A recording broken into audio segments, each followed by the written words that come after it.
if the reason for you creating the work is for recognition from other people, I think you'll end up being a very unhappy person. I think you should create work for yourself first. And if that gives you some sense of joy, then I feel like you're going to create also better work. If you lead an interesting life, good pictures will happen. Oh, nice. You might well be my sexiest sounding guest. Go somewhere you've never been before and take a camera. We had this gorgeous Mediterranean light just flowing in. Which Asda were you in? Dartford. Very nice. Your first 10,000 pictures of your worst. Let's sit down, let's have a cup of tea. Welcome to the show. Ladies and gentlemen, a very warm welcome to this week's episode of the Standout Photography Show with me, Matthew Walker, where as always it is my honour and privilege to sit down with the finest working photographers in the world to unpack their systems, workflows, and find out what enables them to perform consistently at the very top of their profession. Before I introduce our guest today, is there someone that you would like to hear on the Standout Photography Show? If so, join many that have already followed and been in touch on Instagram or Twitter at Matthew D.A. Walker. That is at Matthew D.A. Walker. And let me know which photographer you would like to hear in conversation. Similarly, would you enjoy maximising your photography in one short email? Like you, my goal is to improve, so every week you can receive a handful of bullet points from me highlighting things I've discovered from speaking with the best photographers in the world. This email is a small treasure trove of actionable tips to help improve both your images, but more importantly, the way that you make them. So, if you'd like to receive that, head on over to the standoutcompany.com/podcast. That is thestandoutcompany.com/podcast. Drop in your email and you'll receive the very next issue. And finally, are you enjoying the Standout Photography Show? If so, please support the show with your words, not your wallets. It takes less than 60 seconds on Apple Podcasts to leave a review, but it is invaluable to help me secure the finest working photographers for you to enjoy. Without further ado, thank you for your time. Please allow me to introduce today's guest. My guest today is Gillian Hyland. That is at Gillian Hyland on Instagram, Gillian-Hyland on LinkedIn, and www.gillianhyland.com on the World Wide Webs. That is Hyland, Hyland. Gillian is an image maker. Originally from Ireland, Gillian's career began in publishing, where she worked as a fashion stylist and features writer for a number of well-known national magazines. This led to a move into the television industry, and later into the film industry, where she worked in a variety of roles including stylist, set designer, and art director. Since 2007, Gillian has been living in London. This period has seen her create imagery for fashion shoots, commercials and advertising campaigns for a range of high-profile international clients and brands. Gillian's diverse background helped her develop a passion for making images, which evolved into her own distinctive photographic style. Gillian released her first fine art series, Words in Sight, in 2014. Since then, her photographs have been exhibited around the world and received several awards. The start of 2018 saw the release of her first photography book, which was a culmination of several years' work. Throughout our wonderful conversation, Gillian and I discuss home swapping for sustainable working. This is absolutely invaluable advice for anyone that enjoys travelling whilst working. Natural career progression, learning on the job, understanding lighting, self-publishing books, creating strong narratives, finding the right gallery for your work, starting with why, creating image series, developing layers behind the image, building images, working and collaborating with creative designers, and creating work for yourself. Gillian is a true artist in every sense of the word, and I thoroughly enjoyed speaking with her, so please switch off from the world and enjoy this conversation as much as I did with the wonderful Gillian Hyland. Gillian Hyland, welcome to the Standout Photography Show. Thank you very much for joining me. Thanks for having me. Now, where in the world are we speaking to you today? Because I can see from the background you are not in your beautiful home in London. No, I'm in the Barbican at the moment. Oh, you are in London? I am in London, yes. I'm in London, but I'm in the Barbican. I can hear the water of the beautiful gardens outside, which is nice, but I can also hear sometimes trains, underground trains. So it's a bit of a mixed thing, very urban. Excellent. And we'll come on to your beautiful home in a few moments and the reason that I know about it. But before we hit record, you were telling me about an exciting adventure that you had been on in Mexico during pretty much most of lockdown. Would you mind repeating what you pretty much said to me before we came on and why you ended up in Mexico? Yeah, I was talking about how, where I can, at least once a year, I will take a trip somewhere I haven't been before that's quite different from Europe to kind of stimulate the creative juices. And originally I was meant to go to Argentina, and I've been looking into maybe trying to do Argentina and Chile. I had an exhibition, and one of the collectors, lovely guy, suggested I go to Mexico. And he said, have you looked into it? I really think the architecture, the colors, the people, I think you'd love it.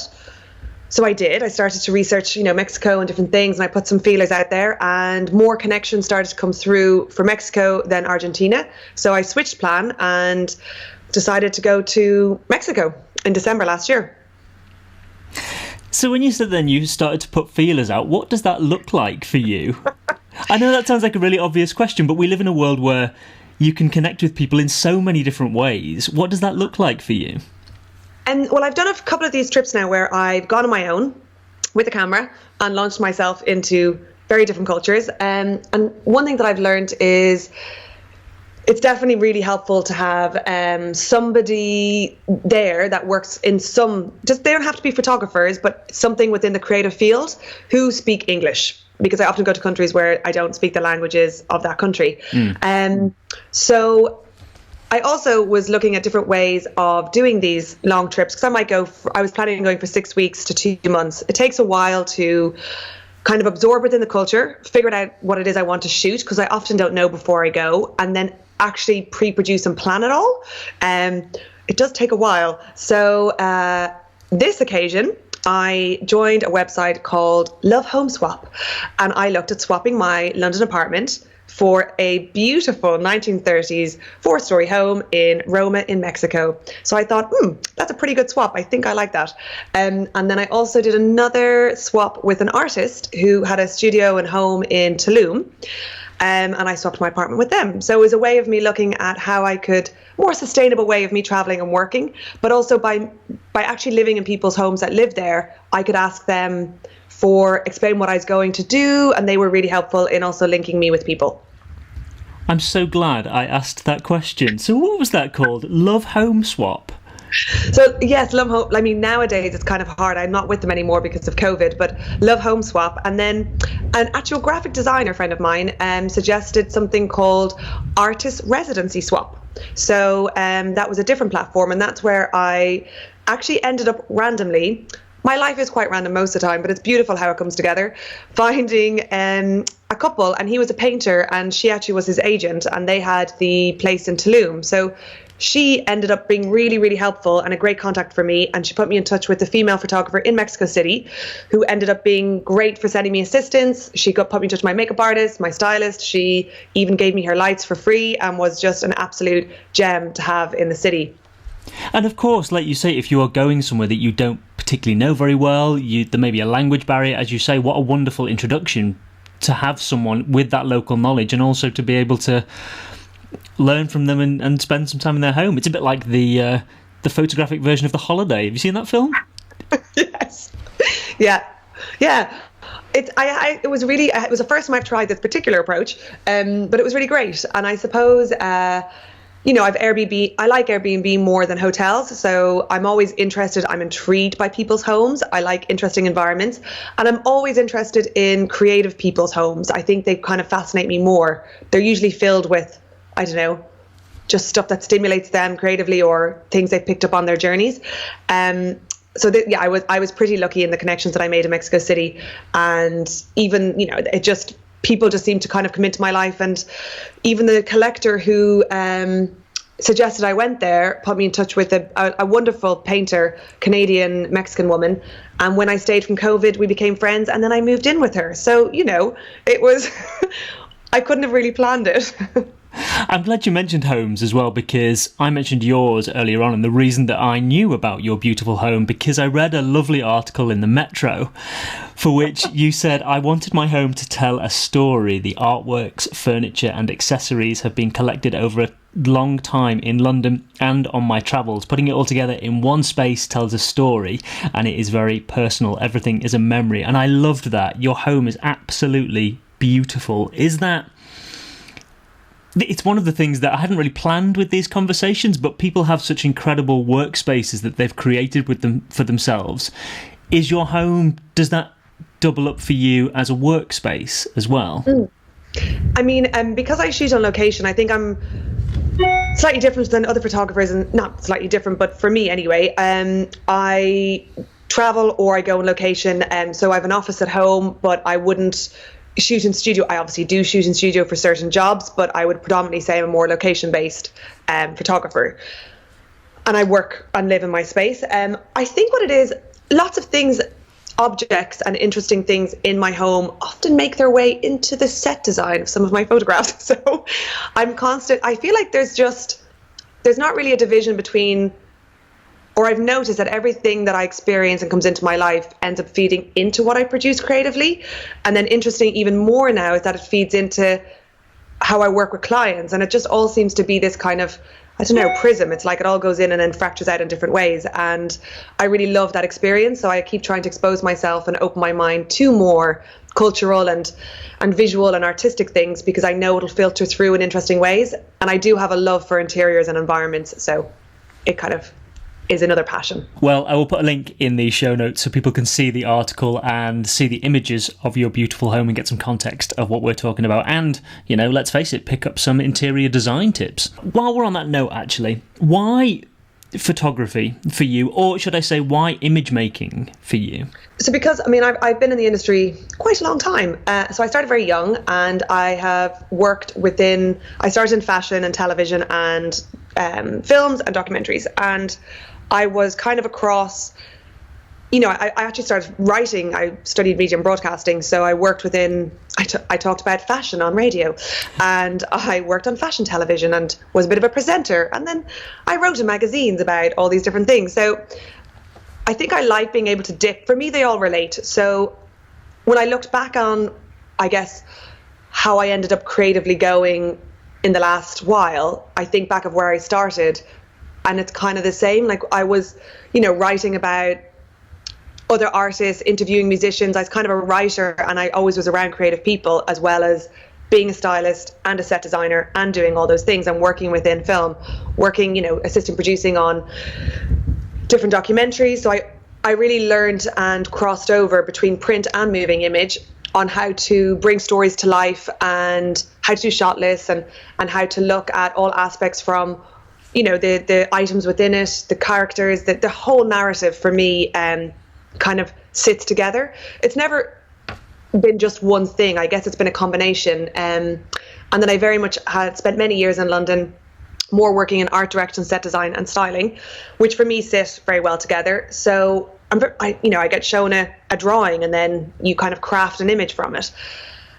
And I collaborated with a lot of different photographers during that time. I got very interested in cinematic style of photography, and I think that I'm more filmic in terms of how I like to light, because I came from a film kind of background originally. So I spent a lot of time on film sets and working with those kind of teams. So again, I didn't really see such a firm divide between them. There was, again, a bit of a crossover. And then about 7 years ago, I had been working in photography in terms of the taking pictures in the background, but I decided I wanted to do more of an art series of my own, which would encompass me taking the photographs as well as, the set design, the visual aspect, the creative development. And I decided to base it on text, which is the word part. So it all meshed together and brought me to a different point.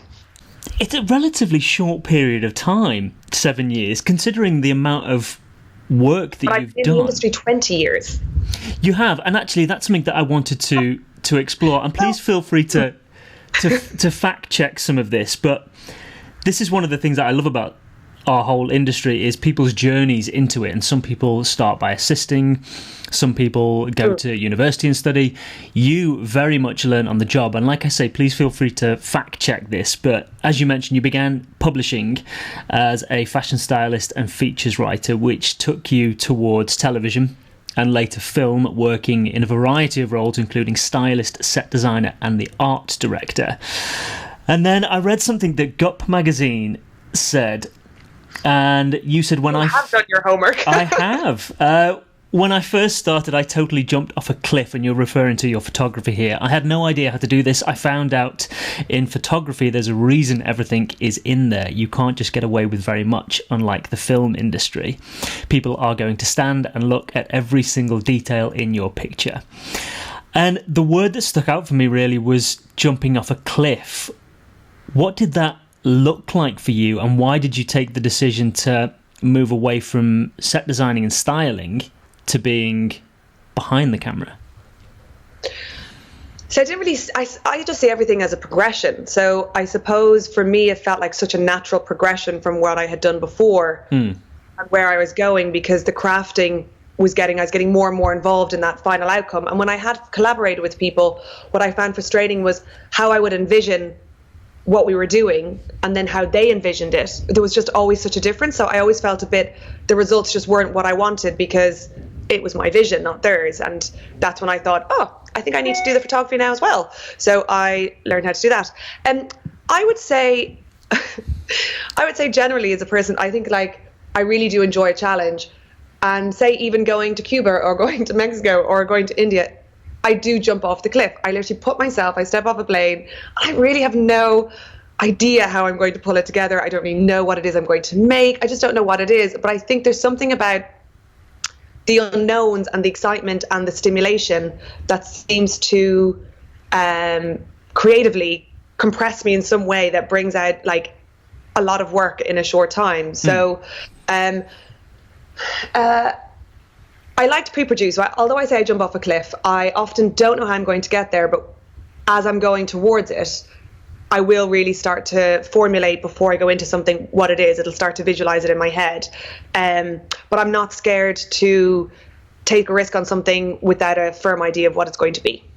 I guess the jumping off a cliff thing was interesting because if you go travelling and you arrive somewhere that you don't know, for example, you've got many skills that you can use. You can go and speak to people. You can try and learn a language. Whereas with photography, you have to learn the art of being able to photograph. How did you practically start to learn photography? I learned the technical skills of photography, but I feel like I understood lighting from working in the industry for so long. I see, so I think, right. Like the technicalities of a camera and the different options and what you can do within it. And I think also the way that I photograph and I understand certain reasons why I approach photography a certain way has definitely been influenced by the people I've worked with over the years and the environments and the sets and the whole scenes that I've seen. So as you said, I did learn an awful lot on the job, and that definitely supported me when I went to go to step forward on my own as a photographer, because I had a really clear understanding of how I like to light, and I have a really clear, I think I tried to keep it's simple and complicated. I feel like it's simple. I think sometimes it looks complicated, but I think it's simple the way that I approach things. And the jumping off the cliff was also deciding to be an art photographer. So I came from, I did learn through working as in the commercial world. I don't come from a fine art background, and then I also didn't know how galleries worked. And all of a sudden I was launching myself into many different new areas, which is trying to figure out galleries and all that side of it, as well as the photography, as well as all of these things. So there was lots of new variables and situations to get my head around. So when you say that you learnt on the job, would you speak to, when you were working as a set designer or a stylist, would you speak to the photographers and learn that way, or was it purely just by watching and learning? I'm just a bit of a watcher. I just observe. I think I look a lot. I mean, I talk a lot, but I also I think I'm very into detail. So I'm very observational. I think it's also why I really enjoy finding interesting locations, because I look at all the different when I walk into a space, I really take in everything around me. And when I was working, I would look at all aspects, even just how it's run, how it's produced, how people deal with all the things that make a successful shoot and all the things that don't. And there's so many people have so many different styles. In a way, I feel like I was very lucky. I got to meet and work with such talented people and see how they do it differently. And then from all of that, kind of see what works for me. But no, I never asked a photographer, so tell me, what do you do? I just looked at it, observed. And then as I learned more about photography, I knew what I was seeing. At the beginning, you were just kind of curious. But yeah, I think, but I kind of, because I started working so young in the industry, I've been watching film sets and being on set and, I just have been around it for so long. It kind of is just always there. And in terms of your lighting, again, back to how you learnt to light things, when I spoke to Julia Fullerton-Batten, she said that she would create lighting diagrams. So, for example, at the end of a shoot, she would write down what the lighting setup was, and then she would compare it to other shoots. And those she learnt that way by building her knowledge base, so to speak. Did you have any practical techniques that you used, or again, was it just purely a case of being around that setup for so long, and by watching that you learn how to do it? I think I'm very instinct driven as a person. So I think I do treat every single thing as a new job. I have certain ways that I know I like to light. I will approach in certain formula that I know works for me. I tweak it and amend it. And then obviously depending on the spaces that I'm in, it needs different things. But I actually find I have a real love for film and moving image. So if I'm watching a film, I'll really look at the way it's been lit. And I'll find that really interesting. I look at all the different textures, the touches, how they've decided to approach stuff, the colors they've used, the grade they've used, all these different things. So I'm constantly absorbing that. And then when I go to do a different job, I might think, I might actually do that. Might be kind of interesting to do. Maybe I'll play with that this time. So I would say I'm not a one formula kind of person. I think I know what works for certain things, and then I adapt depending on what I want to do. So I'm not so analog. I think I'm more instinct. Okay, that makes sense. You mentioned about galleries as well, which I wanted to come on and speak to you about in more depth. But before we come to that, I wanted to look at self-publishing because, and again, feel free to fact check, but if I'm not mistaken, you self-published your first book, which was Words in Sight in 2014. And you're also represented by a number of galleries. And I read something that one of your galleries wrote about you, which was, since then her photographs have been exhibited around the world, most recently with solo shows in London, Rome, Lisbon and Sydney. And they were referring to after your book was published. Was that the moment where you realised that your work was starting to gain traction? Or was it a series of events perhaps prior to your book or after the book was published where you really started to notice that your work was being recognised and gaining traction? So before going into, I think I knew, going into my first shoot for Words in Sight, I knew I wanted to make a book. I knew the whole concept. I had the plan of it being the poems that I already had, that I was going to create all these different stories and all these different narratives, and they were all going to sit together one time. I didn't know how long it was going to take me within a book. So that body of work that grew over the years was already traveling and being exhibited at different times in different places. And the more that it grew, obviously then it went from fairs to shows to solo shows to different things. And the book was something that the galleries were keen for me to produce because it showed my creative process and gave more understanding as to what the images were and what the body of work was. And then obviously, yes, it did help with the solo shows to have the book with it. But I think it was just a journey of it being a very big body of work that kept on growing. And then it traveled around and then eventually kind of grew into a book. So just looking at the timeline, so the galleries and the exhibitions came before the book. Yes, so I was exhibiting and had shows, and the work was being, that series under the title of Words in Sight in different ways was always being shown in different places up until and then obviously then the book came later. So it wasn't a case of none of it had been seen, Words in Sight kind of sat here and then it was revealed. It was more a growing body. So different parts of it were obviously traveling around and being seen at different times, and then the overall book came later. I see. Personal projects have been the one thing, they've been the one consistent theme throughout all of these conversations, just the importance of personal projects. And you mentioned then that you always knew you wanted that to be a book. When you start a personal project, will you have an end goal in mind for what you want to achieve from it and work towards that? Or again, is it more an organic process that you have an idea and a seed of an idea which builds from there? It's a funny one it's also why I kind of self-published, because I did have some publishing different contracts that weren't as attractive as I'd like them to be. Words Insight's very different because it's based on poems which I've written and then I've translated into these images. It's a very different journey, and it's a very personal body. To have that volume of poems to create that kind of work, it was very specific. So I have been playing with a couple of different ideas for books, but you've got to have something that you really want to delve into. And I felt that with that particular book and having all these nice little narratives that I was going to kind of use, just was really exciting. And I felt it also gave diversity for me to kind of try different things, but them all sit together. So with that particular one, because I had the poems already written going into it, it was just the images that had to kind of be interpreted.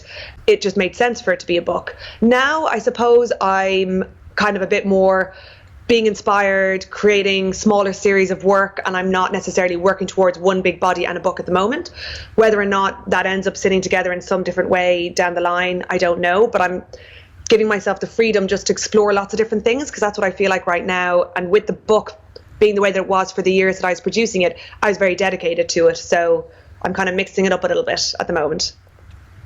We've talked about Words Insight quite a bit, and just for anyone that is unfamiliar with that project and what it became, would you mind just explaining what that project is? Because we've also talked about the poems, which I know you wrote in your 20s and later went on to form the foundation of the book. Would you mind just talking through the process of how that project began with those poems and then working through to the book? So starting off and working within journalism and having writing as something that I studied and had at the very beginning of my career. And then I did a little bit of writing for some publications, but decided it wasn't for me, and I much preferred the visual and creative side of things. But what I did keep up was just writing these small pieces of prose or just these little poems, and they were just for me, something that I would literally write on a piece of paper and put somewhere and not really think about, until I started having a conversation with a friend one time about it. And he's like, oh, why don't you put them all together? I'd love to read some. And I was like, no. They're not for anyone to read. They're just simply for the bottom drawer. And he's like, oh, that seems a shame. It'd be really interesting to see it. And that felt like really something very exposing for me, because I don't know, it was an expressive thing that I did for sorting out my thoughts. It was just something that I always did but didn't really think about. And he was suggesting, well, you've got a lot of stuff here. It'd be really interesting if you start to kind of try to, put all these together. And then I started working through kind of chapters in terms of the emotions. Like I divided into different emotions and was looking at how I would kind of fit them into chapters. And he was saying, why don't you create like a little book? And I was like, no, I could never do that. But I said, but what I would like to do is use them for stories behind pictures, because I really love having, a strong narrative. And I thought it'd be really interesting because the poems are inspired by my observations of the world around me, my experiences, my feelings, my thoughts, other people's stories sometimes, or how I absorb them. And by using that as a starting point for a picture, and then using all the kind of the emotion and the different kind of textures of detail that you're going to bring into it, they became their own thing. So I thought it would take them from a poem or some text, and they would be given a new life. And the way that I like to storytell and create images, it fed very much into the way that my creative mind works. So it felt like a good way to put the poems out there in the world, but through images. And that was how Words Insight. So Words Insight is literally the words as images. How important is writing stuff down for you? And I know that may sound like a really obvious question, but obviously as creatives we have, or I speak for myself here, we have so many inspirations and we see things constantly. And for me, I have to write them down because I forget them otherwise. And even if it's just making a note or putting something on my phone or taking a photograph of it, if I make a note and I write it down, it suddenly becomes clear and then I can work on it from there. How important is that for you when you're finding inspiration for things? I think it is actually a really crucial part of how I create the creative side of my work. So even when I was in Mexico, I decided, I was working with Ideate magazine to do some pictures for this kind of breast cancer. And then I started to interview women who had breast cancer. And I was listening to their stories and I was talking to them about symbolism. And we got into lots of different conversations about, what that journey had meant for them. It was meant to be more on the kind of positive empowerment side as they were survivors. So by hearing all of their stories and doing all of that, that's all again, sometimes they emailed me because I tried to get stories from women around on more of a global scale. So not just, I got Mexico and then we got Guatemala and then the UK and then Ireland and then France and then, different places, and people send me stuff from Switzerland. So I wanted this kind of around more global than just Europe. And they would email me and they'd, give me their stories, and sometimes I would talk with them, but it was absorbing all of that information, and then I would kind of, through absorbing it, kind of formulate an overview, and that's what feeds into what I decided the visual conceptual narrative to be. So it did actually come from interviews and text and stories from them, and then I used that, and then it kind of it started to turn into visual stuff in my head. And I really I'm always been interested in folklore and all of those kind of things and the symbolism within them, and I think that again really stimulates the imagery within my head. And then I was over there for the women's marches. So it was a very powerful time to be in the city. And that was back at the beginning of March. And they were having all of these strikes to do with femicide. And I wasn't even aware of, the violence against women and the severity of it. And I listened to people's stories. They had a march within the city, and these women were standing up and talking about their experiences, and just the energy in the city was insane. And these marches, and it was just like, wow. And then I kind of absorbed all of that, did a little bit of writing, and then created a few images based on it. So I think that there's usually some kind of there's usually always an emotional response within what I try to create, but it's sometimes stuff I've experienced or stuff that people have told me that I then kind of translate into things. I kind of absorb it and then bring it out. So I think that the digestion of stories or text or environments is a really important part of actually the storytelling that I then go to do. And when you're gathering this information, again, it may seem like a really obvious question, but if you're interviewing someone, for example, will you record the interview? Will you write it down? How does that work for you? What's the best way you've found to collect that information? I mean, I was thinking down the line, I definitely should start recording them. So far, I was like, I missed a trick there. So far, I have been talking with them, taking notes, and they've been emailing in those kind of ways. I would like to do something a little bit more installation based down the line in terms of the creative process and kind of the whole journey of people within it. But so far, I've not released that yet. But yeah. I asked because I've been working with a lovely man called Eddie on a project, and I said to him the other day, I was with him, I said, look, I'm just going to leave this recorder on. I'm not necessarily going to interview you, but as long as you don't mind it being there while we talk throughout the day. And I listened back to it later on when I got back, and of course there's things you miss, and it was so important. So going forward, I think it will be something that I will always do, whether it's a direct interview like we are doing now, or whether it's just saying, look, would you mind if I put that to one side? I found it really useful in terms of gathering information after the shoot.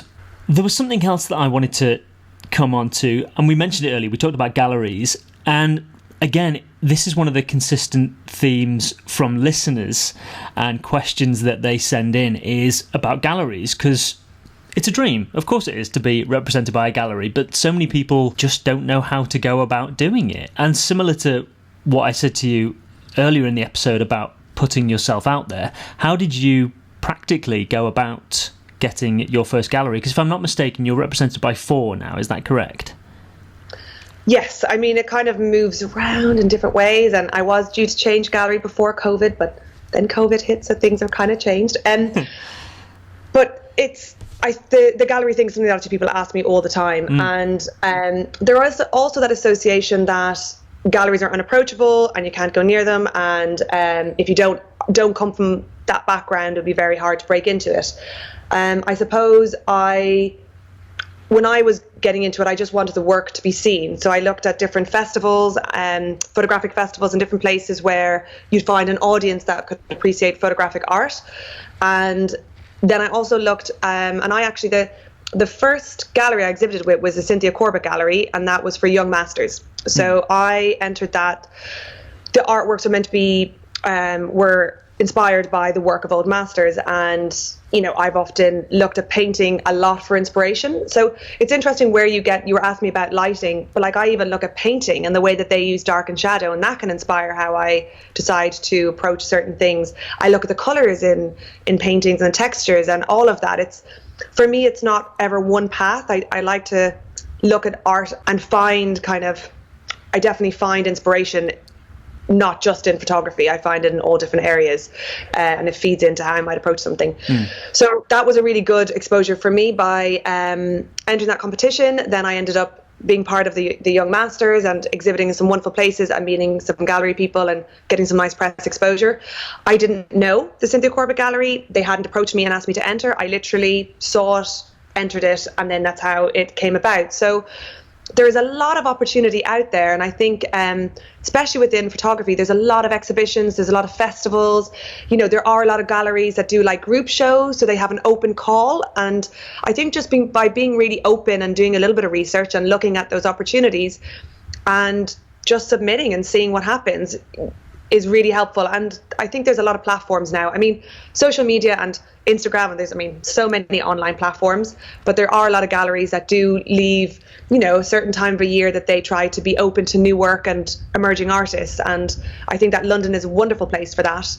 And now you can just simply, there's such a huge amount of opportunity within Europe and within places that you can submit online, and then your work can be seen all over the world. So I think it's so important. Again, it's been one of the consistent themes is about just putting your work out there and the tenacity to keep going and keep just getting it in front of people. I listened to an interview with David Yarrow, wonderful fine art photographer, and he said he approached a gallery in Palm Beach 5 times and they kept turning him away, and it was the 6th visit that they said, okay, I think this is something the world needs to see. We're happy to represent you. And just that tenacity, because from the outside looking in, where he is now, you could think it's really easy. And it's really not. It's really not at all. And it was that tenacity to just keep going. And when you think about, he's British and Palm Beach is not round the corner. And to go 6 times and just keep knocking on that door was just really inspirational to hear. He must have really felt that was the right gallery for him. So but I think when a lot of photographers ask me about the fine art thing, and the one thing I say that's slightly different is because I knew I had a very strong background as to why I created the images. I had a very strong narrative behind them. They were based on the poems. It was I think a lot of art world, they really like if they're, they want to understand why you created something and what your process is and what that journey's been.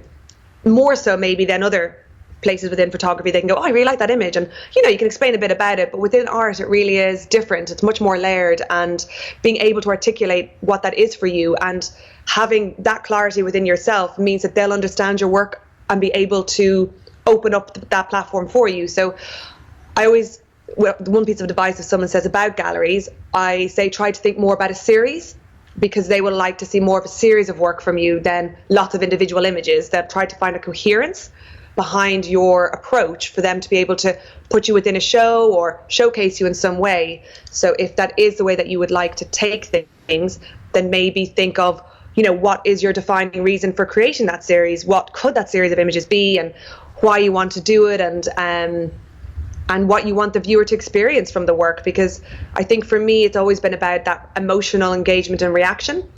And I really want to have try to have a lot of detail and complexity within an image, so that you kind of look at it more than once, it pulls you in, there's a bit of questioning there.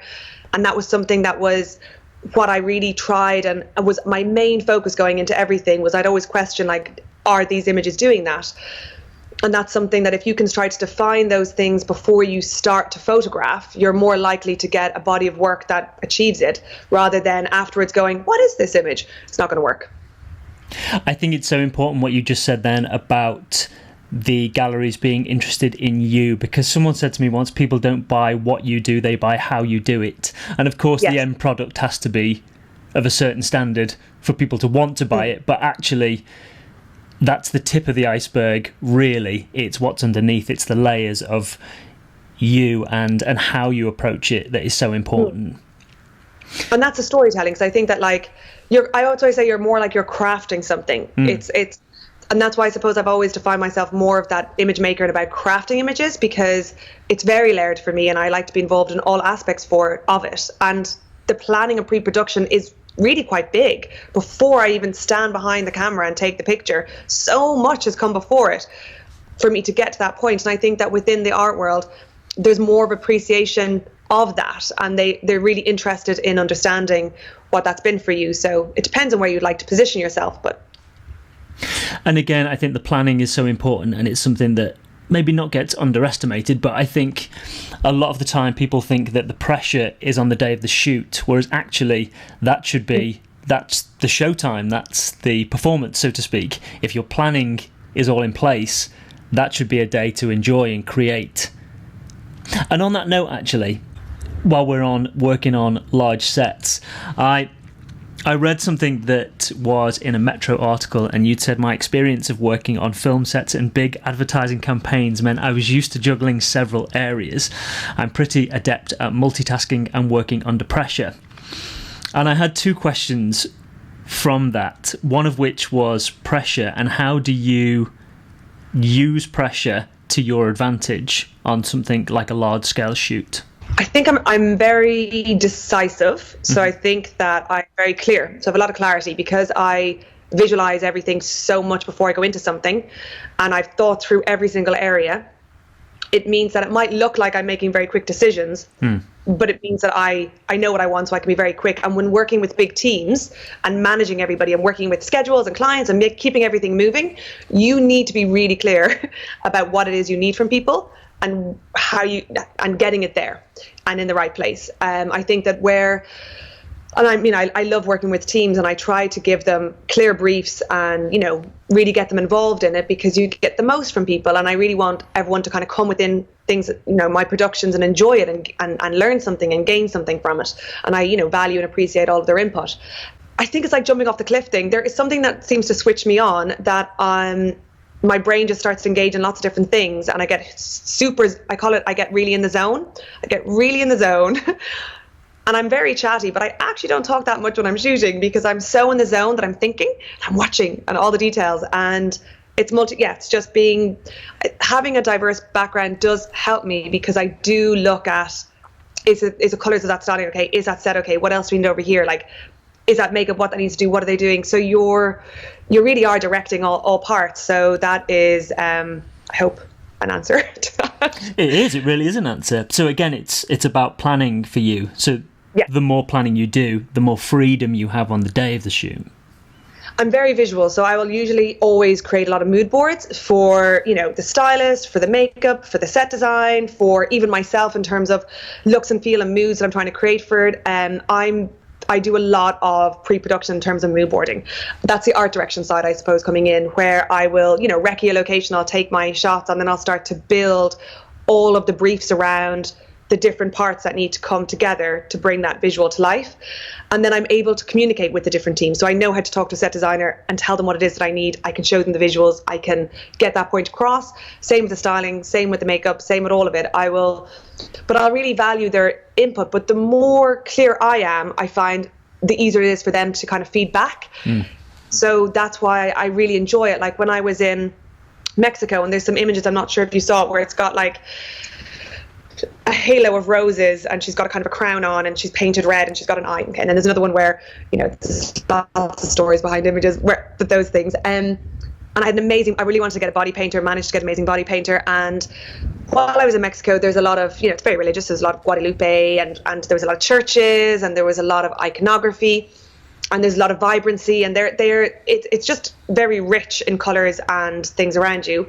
So I started to pull, some religious stuff, some other things, and it was all about, having an open heart, and then, being seen from within, and started working with the eye idea, which kind of made me think of some Greek mythology. But anyway, all these different things, you start to pull them all together in different boards and looking at different colours, and then I want to tie in flowers. So I started reading into, because there's beautiful flower markets in Mexico. I'd gone and walked around them, and I love well, because the colors and the shapes and there's just such a range within it. So I started to read about the symbolism behind different flowers because I wanted to use them within that particular series, but I wanted them to tie into what I was trying to say in terms of the emotional meaning. And then I found the bird of paradise, which is a flower that is about freedom. And I thought, oh, that's perfect. We could use the bird of paradise for the flames. That is like the kind of religious heart that they have with the flames. And it was very exciting. It all came together in my head. And I was speaking to the makeup artist, and we were both kind of with the flowers, and we were talking about it, and it all came together. And, he would do little drawings based on what I'd shown him. And, so it's not that I expect people to do exactly what I want, but by me really opening them up to my ideas, I feel like they can really absorb it, come back to me, and we can take it somewhere really exciting. So I really like working with people like that.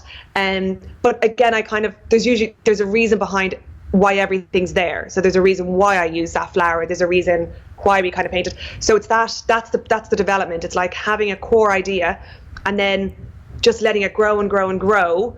And then almost then you kind of like condense it back down again. And then that's what you end up kind of then working with people on the day. So it kind of goes big and then small, and then it kind of filters through to the image. I see what you mean.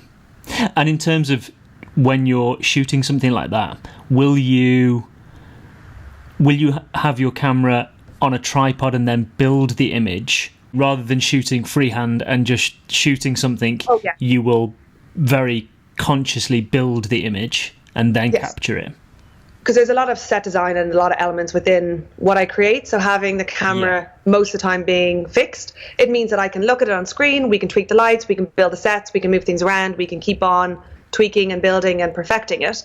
I do handheld if it works for the picture, but usually we've also already kind of crafted the scene around it.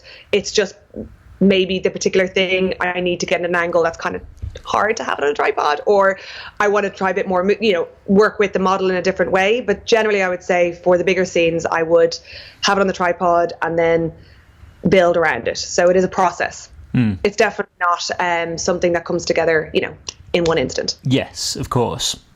My follow-up question while we're talking about working with teams was that when you are working with a large-scale team, obviously your background is in set design and styling. You have a lot of knowledge of the entire process of the day. And that got me thinking about it could be very easy for you to run the entire shoot. So what do you like to delegate to people on a large-scale shoot, and what do you like to have full control over that you oversee? And when I say what will you not delegate, I don't mean because of not trusting people, more just what do you like to oversee and have full control over versus delegating? So I think, when I work in commercial work and when I work on art projects and when I work with any teams, I would do the direction in terms of the overview, look and feel of what we're trying to do. So I would do a few different look and feels for the set designer, same for the wardrobe, same for the makeup. And I will start working on all of my photographic references so I can start to think about my lighting. And then they will, from that, come back to me. So I will give them the first overview of how I would like things to go. And then I will hire people that I respect, and then they will take it to another place. And that's, again, really exciting because they bring a new dimension to it. So it adds to what I'm trying to create. But it's just, I give the overview of what it is to the different departments, and then they take it and come back to me. So that's how I delegate it. I give them a good brief to start with, and then we work together. So again, it's back to just planning. It's that pre-planning, which is so important. But I'm finding it more and more even with commercial work, and you're working with, you've already got the brief and they know what they want, but then it's just even working with creatives. So they've given me their drawing and their pictures and what it is, and then I'll go, oh, that's really interesting. Okay. And I'll, read a background about what it is we're trying to do, or what the particular image is for, or if there's characters in it, what those characters are, what they're trying to do within that picture or their background story. Like I just shot with ITV, so it was based on a drama, and it's very nice because you get the characters, the storyline, love all this, and you're like, ooh, what's this all about? And then you try to kind of, look at the different ins and outs, and then knowing, the more I know, the more I try to think of ways of telling that story within the image. So the more information is kind of better for me because it just gets my brain moving.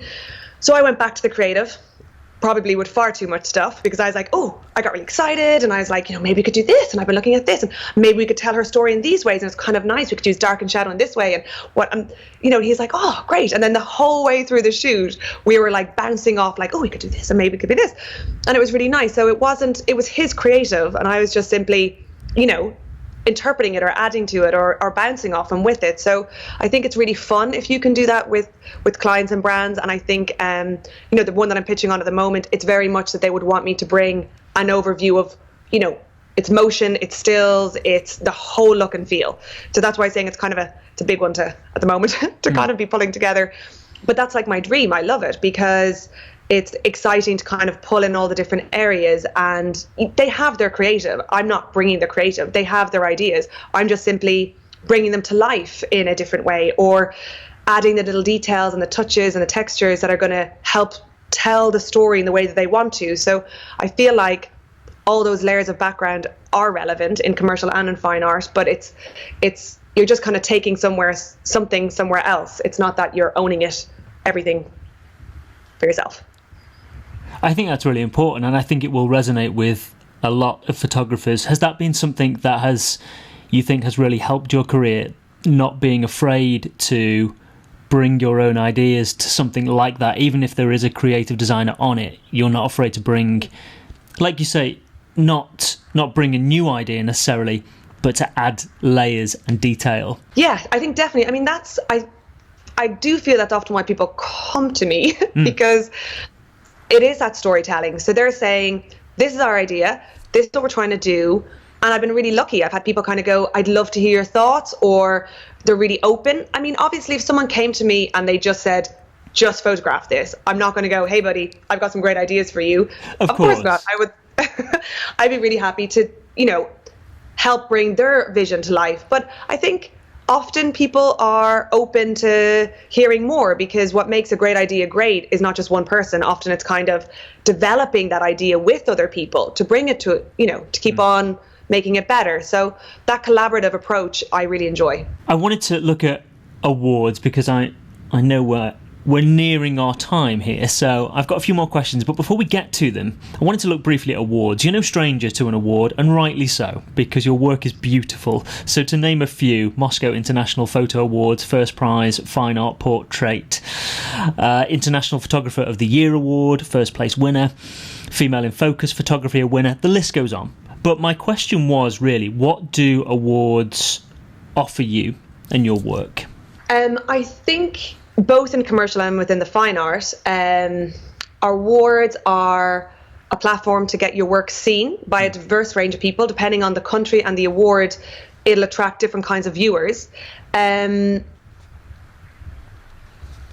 exposure. I think it's when the galleries, everything's important nowadays. It's important to have your work on social media. It's important to have your work awarded. It's important to have your work travel around the world. It's all about getting it out there and seen. And I think for me, when I want the images to sit in all different places and with all different audiences, and it's really interesting how people react to them depending on the positioning of them.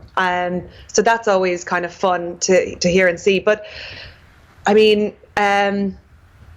awards kind of, they add value, but they add a platform for your work to be seen in a different space. And I think that can be important. Yes, I completely agree. There's a lot. But they're not the be on and end all. I think that it's quite hard because, some people feel like if they, there's like trends of looks of things. People get it's like you said about the guy who went to the gallery 5 times and eventually, the gallery took him on. Same with awards. Somebody might enter 3 years and might get disillusioned, and in the 4th year they get it. It's that resilience within that world as well. Just because it didn't happen for you maybe the first time, it doesn't mean it's a reflection that your work is terrible. Maybe just the particular jurors that year liked a different style of photography. So I think the hardest thing about putting yourself out there is that not feeling hurt or rejected when maybe it doesn't get picked up or go to the places that you want. And I kind of think that the one thing that I would give advice to someone, especially if they're trying to create something within the fine art that maybe is very personal or has a meaning, you have to look at that image, and if if you've managed to capture what you wanted from it. So I say that I go in kind of going, I want to get these things from an image. If I can look at it and feel like I've achieved it, then I feel happy. That's given me something. That's why I created it. What happens to it when you put it out in the world is completely out of your control. And you will have positive and you will have negative, and it may not get picked up straight away. It may go in different directions. Who knows? But hopefully it won't stop you having the passion to keep on creating more. And that if the reason for you creating the work is for recognition from other people, I think you'll end up being a very unhappy person. I think you should create work for yourself first. And if that gives you some sense of joy, then I feel like you're going to create also better work. Like when I try to make, as I said, sometimes I go away and I don't even know why I'm making the images, but I do make them for myself. So if I'm making creative images within art series, I'm super selfish. I make them for myself. I make them the way I want to make them creatively. I let myself just go for it. Afterwards, people have opinions about what they think of it or what it means to them, and that's great. But I'm happy with them. And that's really helped me, I think, in keeping myself in a good creative space and keeping myself going, because it's not always easy and people do have very mixed opinions on your work. I think that is some of the best advice you could potentially give somebody, because you're absolutely right. If you are creating work to try and please somebody and win an award, that is completely the wrong way to do it. You have to do it for yourself, and if you happen to win an award, that's the best way to create your work and keep inspired. There's a lot of awards out there. There's some incredible ones, there's some great ones, there's some good ones, and there's some that aren't so great. And that kind of got me thinking, which awards would you say have had the greatest impact for you in terms of giving you and your work exposure? I was talking to a friend the other day and I was saying, when I was younger, I used to think, and even when I was in photography, if I just won that award, if I just got into that gallery, or if I just did that. And you know what? There is no one thing. There's definitely no one thing that has made my career.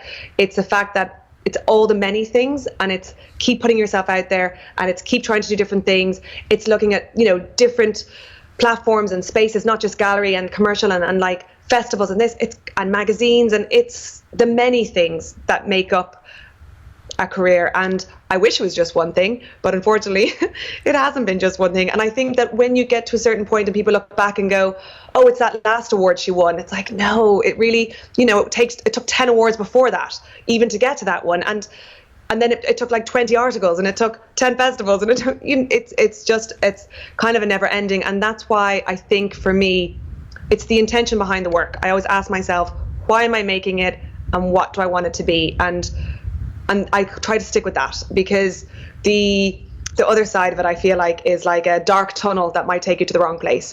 So no, there's not been, I'm very grateful for all the exposure that I've had, and I'm very grateful for all the awards. They just all kind of come together in different ways, I suppose. And there hasn't been the one. I think the one image that people do love, that I hear a lot about, is the Kate Blanchett image, and everyone loves that image. So I think that one does stand out, as I feel like everybody loves it. So I'm very happy and very grateful to have it, and I loved making it, and it was an amazing project. And again, they were super collaborative, so it was great.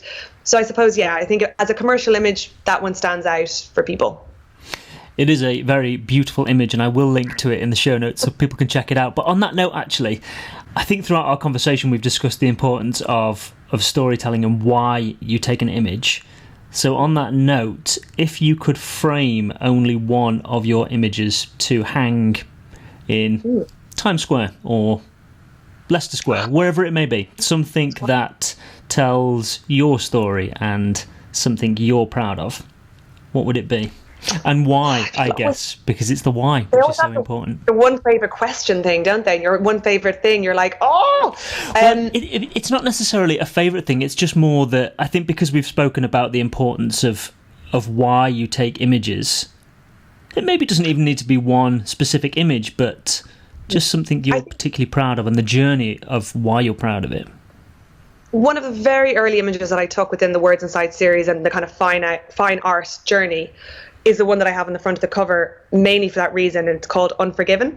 And there's a poem, obviously, that goes behind it, which I quite liked. And the colours in that room and the way that it is, and it was probably the one that got awarded and picked up a lot at the beginning. So it helped give me the belief that there was a path for me within the fine art world. So it's always kind of been a bit of a one close to my heart, because I feel like it just kind of was there from the beginning. So I guess that one, that I feel was like if it was the start of a career, that would be the image that started. I think that is nearly the perfect way to conclude our conversation. But I'm going to ask you a few quick-fire questions. Twofold, really, because I haven't done this for a while during some of these conversations and I've missed it. And also just a few of the things we've touched on throughout our conversation. I'm just intrigued to know the answer to some of them. So I'm not looking for anything deep, just whatever your instinct is, really. So, black and white or colour? Colour. Why? Because my brain, like, I see colour. I walk into a room and break down the different colours that are within it. I watch a film and look at the way that different colours intertwine. I'm obsessed with colour. I'm very, very colour orientated. My world is very vivid. Okay. Personal or commercial project? I hope that they can combine, but I love the personal. They're the journeys, and I'm enjoying that they're starting to feed more into my commercial work. But there's just that sense of adventure that comes with my personal work, and my personal work is my life's journey. Everything I experience goes within it, so they kind of go hand in hand. Excellent answer. I don't think we've really touched on this, but I am guessing you are in the digital camp in terms of your work. Yeah. Yes. I'm very much digital, and I would say that I've always been digital with it. Yes, I'm digital. The way that I photograph kind of has that approach. Well, my question was film or digital, but I wasn't sure whether you'd ever worked. No, I've not actually worked film. with film. I've always been digital. Yeah. Which is interesting, because I think a lot of photographers I've spoken to that started on film, they still work now in the digital era as if they were working on film. And by that I mean their approach. And you do something very similar, actually, even though you never worked on film, in terms of building images. Which I think you have to do in film. You have to, because you can't just look at the back of the monitor when you're finished. Just more an observation, really, that it's interesting that you have that approach anyway, and you even without the training of working. Yeah, like something that people, if I've had in exhibitions, will come up and they'll think that they're not real environments, like it's not a real window. Like they're like, oh, has this been green screened? And I'm like, no, it's on location. These are real places. Everything you see I could see through the camera, and that's really important. I think there's a reality, there's a fantasy surrealism to some of the work that I create, but it's based in reality. Yes. Home or abroad? Oh, I think probably abroad. At the moment, I'm really enjoying and hope to do more projects abroad, so I'll say abroad. Okay. You have a very... that was the one that I was intrigued by, because your home is beautiful. I will link to the article in the show notes, because it's stunning. Okay, finally. Studio or natural light? I think I know the answer to this, but... I light, so I use a combination of natural light, especially if I'm shooting in certain locations, but the shots are lit. I thought that might be the case.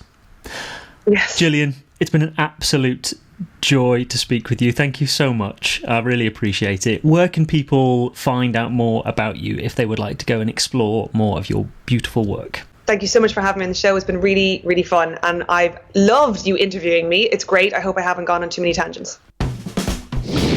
That was my conversation with the fabulous Gillian Hyland. A huge, huge thank you to Gillian, as always, for taking the time to feature on the show, and I do hope you enjoyed listening to her as much as I enjoyed speaking with her. If you did, and you are enjoying what you hear on the Standout Photography Show, please support the show with your words, not your wallets. It takes less than 60 seconds on Apple Podcasts to leave a review, but it does make a huge difference in helping me to secure the very finest working photographers like Gillian with very busy schedules. Until then, thank you as always for spending a small portion of your day with us. It has been an absolute joy.